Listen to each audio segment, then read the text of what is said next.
ચીનમાં પીએમ મોદી અને રશિયાના રાષ્ટ્રપતિ પુતિન વચ્ચે દ્વિપક્ષીય વાતચીત। પીએમ મોદી બોલ્યા, દરેક સ્થિતિમાં ભારત અને રશિયા એક સાથે।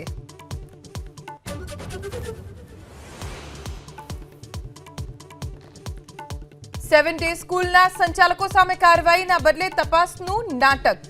જિલ્લા શિક્ષણ અધિકારીએ 5 સભ્યોની કમિટીની કરી રચના, 10 દિવસમાં સોંપશે રિપોર્ટ।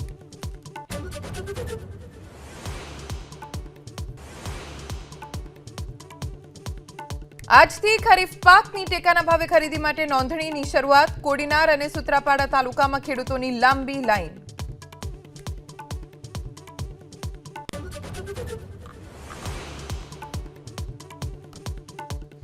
ચીનમાં પીએમ મોદી અને રશિયાના રાષ્ટ્રપતિ પુતિન વચ્ચે દ્વિપક્ષીય વાતચીત। પીએમ મોદી બોલ્યા, દરેક સ્થિતિમાં ભારત અને રશિયા એક સાથે।